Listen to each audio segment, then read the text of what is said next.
Krabi থেকে Phuket, Phuket থেকে Bangkok. আজকে থাইল্যান্ডে আমরা সারাদিনই জার্নির উপরে থাকবো, তো সেটারই একটা ভিডিও নিয়ে তোমাদের কাছে চলে আসলাম। হ্যালো এন্ড আসসালামু আলাইকুম এভরিওয়ান, তোমাদের সবাইকে স্বাগতম আমার থাইল্যান্ড সিরিজের নতুন আরেকটা ভিডিওতে। আজকে প্রথমেই আমরা ক্র্যাবি থেকে ফুকেটে যাব, এই জন্য গত ভিডিওতেই আমি দেখিয়েছিলাম যে আমরা ক্র্যাবিতেই ফেরির টিকিট কেটে নিয়েছিলাম, আর এই জন্যই খুব ভোরে ভোরে তারা আমাদের হোটেল থেকে রিসিভ করে একদম ফেরিঘাট পর্যন্ত নিয়ে এসেছে। এখানে এসে কিছু প্রসেসিং ছিল, সেটা কমপ্লিট করে আমরা ফেরিতে উঠে গিয়েছি। আর এই প্যাকেজে আমাদের ব্রেকফাস্ট ইনক্লুড ছিল না, তাই ফেরিঘাটে আমরা এখানে প্যাকেট ব্রেকফাস্ট কিনে নিয়েছিলাম। সকাল ফেরিতে বসে ব্রেকফাস্ট করে নিয়েই বাইরের এই দৃশ্যটা, ফেরির ভিতর থেকে ঠিক এইভাবে বড় বড় ঢেউ উপচে পড়ছিল, আর এই ছিল আমাদের ফেরির লুক।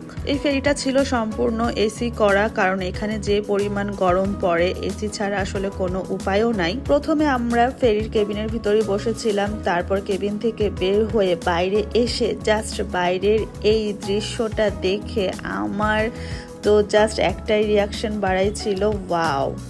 এই দৃশ্যটা জাস্ট মনে রাখার মতো ছিল, এত সুন্দর বাতাস ছিল, সাথে এই নীল পানির ঢেউ, আর সাথে তো ছিল এত সুন্দর ভিউ। ফুকেট থেকে ক্র্যাবিতে আসার সময় যেহেতু আমরা ফেরির টিকিট পাইনি, তাই আমরা বাই রোডে এসেছিলাম, তখন এই দৃশ্যগুলো মিস করেছিলাম।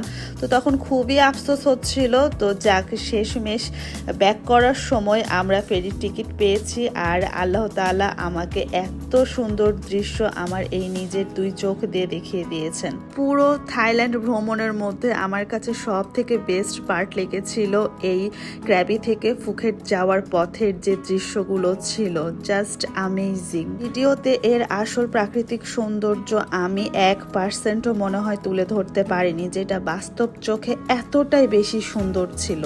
পুরো থাইল্যান্ড ভ্রমণের পর আমার কাছে মনে হয়েছে যে আল্লাহ তাআলা মনে হয় সব সৌন্দর্য এই থাইল্যান্ডেই দিয়ে দিয়েছে। এত সুন্দর ভিউ। থাইল্যান্ড থেকে ব্যাক করার 2-3 মাস পর আমি এই ভিডিওটা এডিট করছি, তাই আমি আরো বেশি মিস করছি জায়গাটাকে। মনে হচ্ছে যে এক উড়াল দিয়ে চলে যায় আবার এইখানে। আর এই পানির কালার জাস্ট একদম, এটা কিন্তু র ভিডিও ছিল, কোনো এডিটিং করা নাই। পানির কালারটা জাস্ট দেখো তোমরা, এত সুন্দর ভিউ। দেখতে দেখতে কখন যে আমাদের 2 থেকে 2.5 ঘন্টা পার হয়ে গিয়েছে বুঝতেই পারিনি। মনে হচ্ছিল যে আমাদের এই যাত্রাটা যদি আরো কিছুক্ষণ বাড়ানো যেত তাহলে খুব বেশি ভালো হতো। এত সুন্দর ভিউ উপভোগ করতে করতে আমরা পৌঁছে গিয়েছি ফুকেটে, আর এই প্যাকেজের মধ্যেই ছিল যে ফুকেট থেকে আমাদের হোটেল ড্রপ করে দিবে। কিন্তু আজকেই আমাদের ব্যাংককের ফ্লাইট ছিল, এই জন্য আমরা আর কোনো হোটেলে উঠি নাই। ফুকেটে লাস্ট দিন যে হোটেলে আমরা চেক আউট করেছিলাম, হোটেল অর্কিড, সেখানে আমরা আমাদের লাগেজ রেখে প্রথমেই চলে এসেছি লাঞ্চ করতে সেম আগের এই হোটেলটাতে। এখানে এসে আমরা আমাদের মোস্ট ফেভারিট খাবার সি ফুড উইথ রাইস এটা অর্ডার করে দিয়েছিলাম, আর এটা একদম শান্তি করে খেয়ে নিয়েছিলাম, কারণ জানি না আবার কবে এই টেস্টি খাবারটা খেতে পারবো।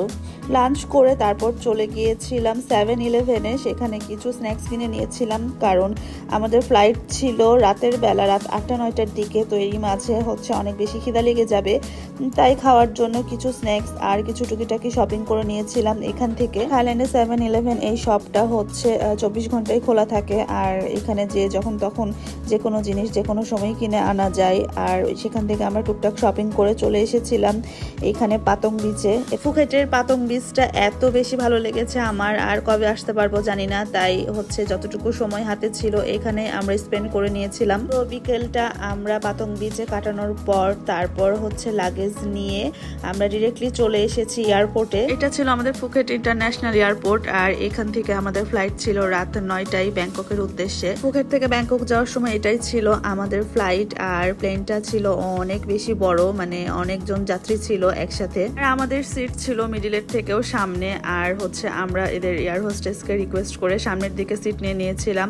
আর এই তো রাত্রের বেলায় আমাদের ফ্লাইট অলরেডি ছেড়ে দিয়েছে। ব্যাংকক টু ফুকেট আর ফুকেট টু ব্যাংকক দুইবারই আমাদের ফ্লাইট ছিল রাতে, এই জন্য আমরা যাওয়ার বা আসার সময়ের এত সুন্দর সুন্দর দৃশ্য উপর থেকে মিস করেছিলাম।